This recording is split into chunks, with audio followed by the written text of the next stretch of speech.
I think it's clear from this summit we do have consensus.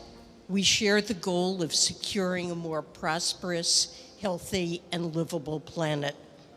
And it's also clear that there's political will and commitment to multilateralism to translate intentions into actions. Indeed, I'm pleased to share this stage with colleagues from around the world, including Premier Li Qiang. As I said in a speech earlier in the year, as the world's two largest economies, we have a responsibility to work together on global issues. It's something we can do and something the world expects of us. Good afternoon. 主席好。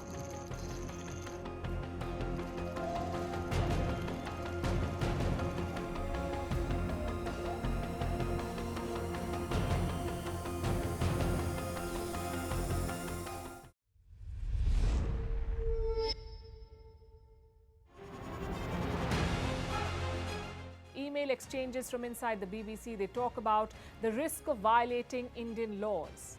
It's easier to rake up the freedom of speech debate, but does it give anyone a free pass to knowingly violate the law?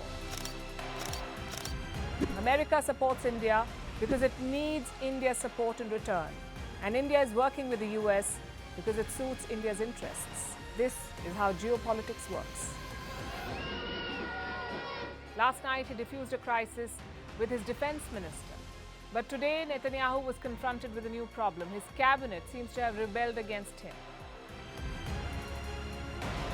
The UK is looking at the Indian subcontinent to fill its coffers. That India seems to be negotiating from a position of power, like a partner and not a former colony.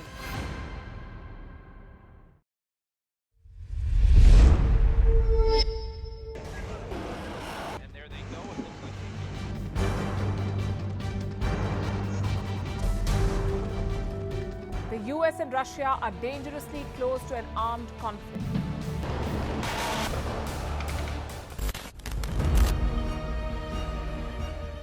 This year, 2023, New Delhi will be the capital of global diplomacy. For a country as diverse as ours, with 88% of the population illiterate, it was a very big deal to write a constitution, and that too, the world's largest. Meanwhile, if we may, here's a Republic Day gift from India for the BBC. A list of suggestions for the BBC for their upcoming documentaries.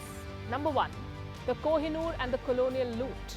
Number 2, an outdated monarchy and unhealthy obsession with the royals. Number 3, racism in 2023. We're waiting.